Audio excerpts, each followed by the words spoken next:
The reason that you're the best in the world at something is because you're practicing 500 times a day at something you already know. That's what Steph Curry does every single day, 7 days a week. Vintage Curry. 2.5 million practice shots in his 15-year career.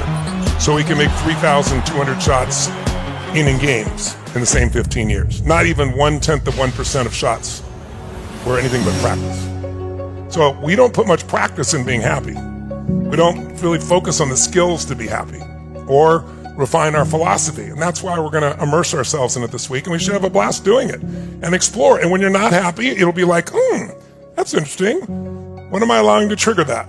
Because I'm in control. And like, I got a dozen or so tools here. Which one do I want to use? Because you'll hear many tools here. Some you'll gravitate more than others, and you can pick whichever ones you want and throw away the rest. But you should have a large list of them, so it's really easy when you get caught up in something to get out of it. Who's up for that, right? And so that's part of the process of what we see happening going on this journey. And to help you with this, think of it just for a second as maybe 3 kinds of happiness. And so you can kind of see how you've navigated the happiness journey. First kind of happiness you could call rock star happiness. What makes a rock star happy? Getting what they want. Getting whatever they want, they can get it. Doesn't matter, there's no limits, they can do whatever they want to do, they get to have it. So rock star over here on the right is just like pleasure, and there's nothing wrong with rock star happiness, except what's the downside of rock star happiness? What if you don't achieve it? Or what if it takes longer than you think it should?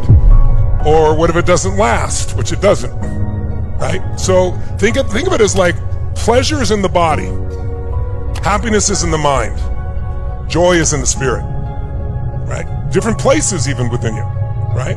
So rockstar happiness is really about pleasure. It's getting that pleasure. There's nothing wrong with that. I've certainly lived it, and I know many of you have. Many of us in the room have achieved enormous amounts, but it doesn't have sustainability. And if you have this thing you want and you don't get it, which by the way, sometimes not getting what you want is what makes you grow and then get what you really need. Who knows what I'm talking about here, right?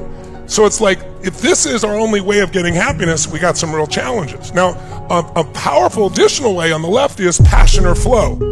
Passion or flow happiness is, you know what it's like, you get involved in something and you're so immersed in it, time disappears, everything else disappears, and you're just filled up. Who has an activity that you get involved in where you get in that flow and everything disappears and you really enjoy it? What would be an example for you there? What is it? Dancing does it for her. Because when you're dancing, you disappear. When you're really dancing, not when you're dancing for someone or trying to dance, but when you're just flowing. What was yours? Hugging your children. Somebody else, yes.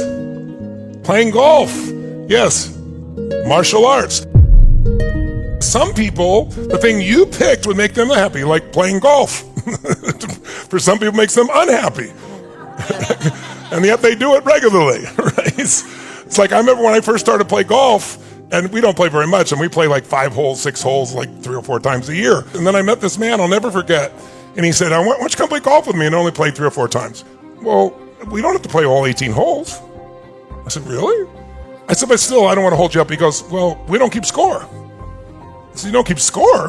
Like, how do you play golf? He goes, we just hit it till we like the ball. And he goes, like, what's your favorite part of a golf course? So I said, like the ocean. He goes, well, there's 6 ocean holes. Why would you do the 6 ocean holes? And here's how we'll play. We'll just go play and enjoy ourselves. He goes, that's the purpose, is to enjoy yourself. Yeah. This is new for me. So I went out with him, right? And I didn't play well at all, but I had a blast. That's it. Golf's a fucking great game when you play it that way. It really is. And so now then I created a new rule. My only rule was I'm going to enjoy every hole. And the way I enjoy it is I enjoy who I'm with. I enjoy the beauty of the environment. And if I'm fortunate, I enjoy where the ball goes, right? And so that allows me to play with anyone and have a great time. Where are your rules getting in the way of your happiness? Where do you have rules that you've accepted from other people and made your own, but they're really not your own? They're just inherited, or you modeled them. And did you model them from someone who was extraordinarily happy? Because tell me this, somebody that is totally wealthy, somebody who has all the finances in the world, say they have $1 billion, and every day they're pissed off and frustrated, what quality of life do they have? Pissed off and frustrated, right? And I got to tell you, when I did Money Master the Game, I interviewed 50 of these billionaires, and about a dozen, maybe 13 of them become good friends. Out of those 12 or 13, you know, I spend some time more than others, but I could tell you honestly, I'm not perfect in my judgment, but I'd say there's 3 that are happy. And it's not because of the money. Money, again, doesn't change you. It magnifies. If you're a happy person, you're more happy. If you're a giving person, you got more to give. If you're a mean person, you got more to take. So we have to decide what the rules of the game are. And your core beliefs, your core rules are the only thing keeping you from being happy as much as you can possibly be. Yeah. It's nothing but a set of beliefs. It's the gift of what you do that you experience transcendence. Yeah, how beautiful. Because when that happens, magic happens. And honestly, what physician would you want to go to actually operate on your brain if you have an aneurysm? It's somebody that has such a passion. They have such a love for what they do and so connected to it that it brings them joy. I just found that to be so stunning. And I think it's such an extraordinary thing when we find and we connect to the outlet that we're able to share our gifts. And when those two connect, beautiful things happen, because then you're going to work and you're falling in love, because it's a beautiful expression. It's a way that you get to share the gifts that you've, because in order to experience happiness, there's love associated to it. You love what you do. You feel called.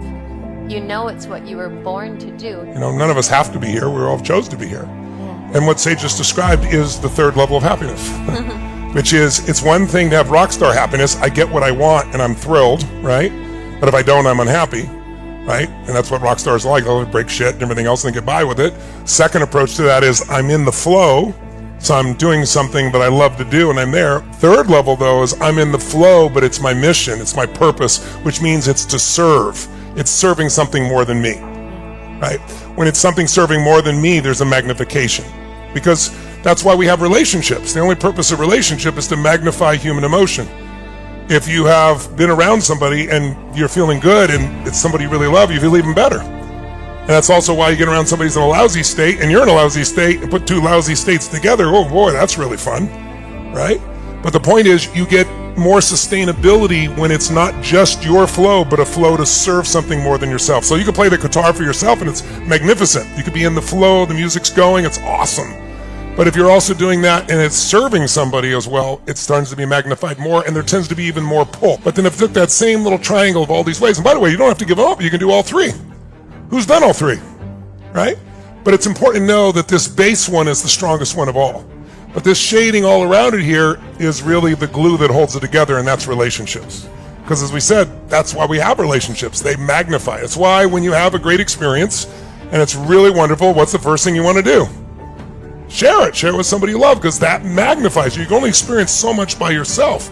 And so tonight we're going to bring in a gentleman who did the longest happiness study in history. I think it was 45 plus years. And you'll see that the core of it is relationships.